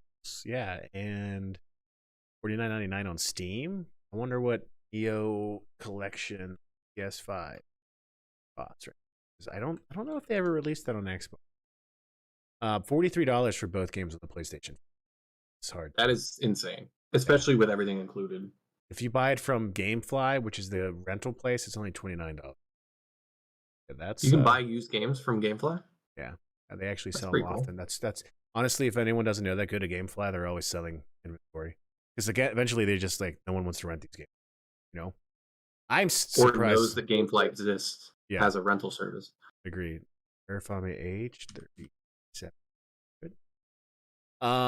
Yeah, Neo's a good game. Did you look up the game I sent you? Samurai Metroidvania.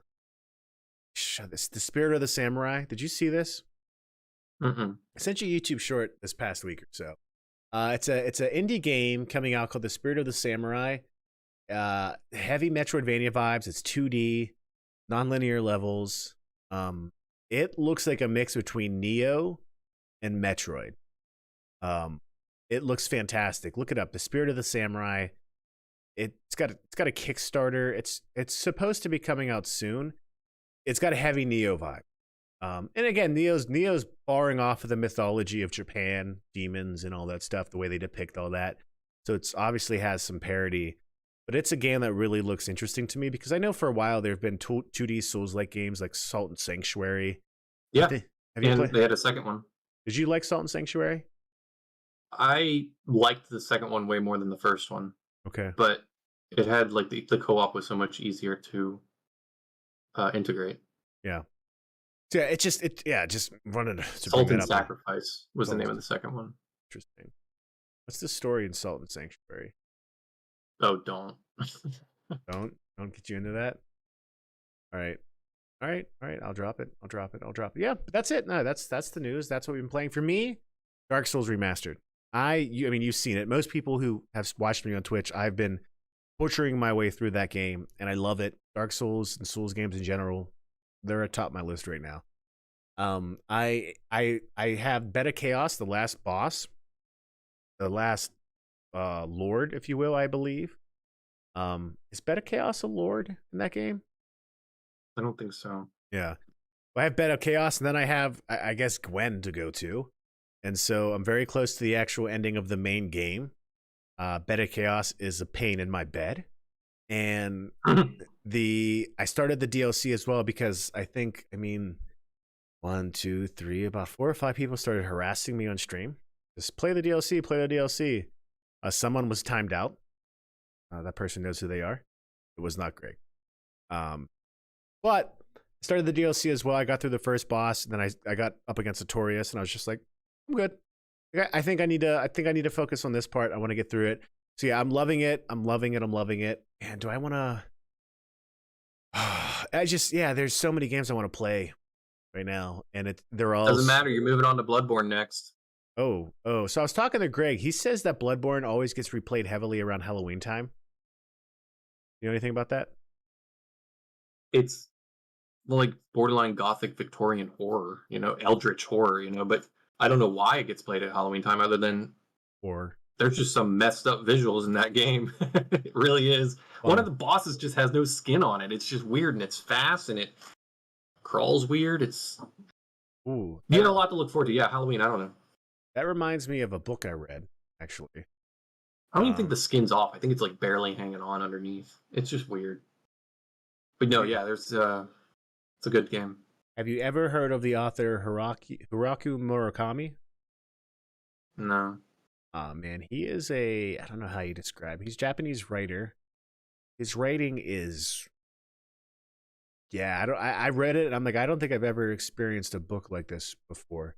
Very postmodern in writing, very esoteric and abstract at times. But I believe it was the Wind Up Bird Chronicle book where he talks about maybe World War II, Russia and Japan. There was some stuff that happened, but like they were skinning soldiers and people and prisoners alive. Just they were they were trained well enough with sword to skin people while keeping them alive.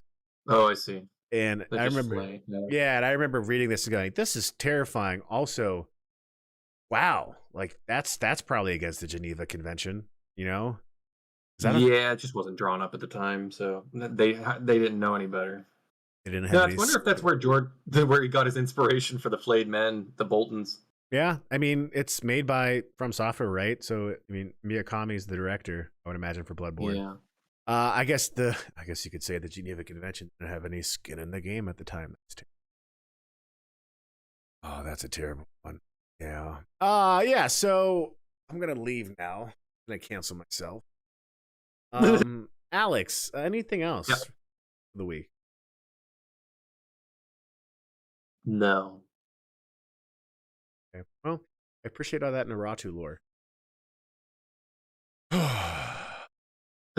It's so despairing because like you keep saying that. I couldn't tell you the name of any other character on that show.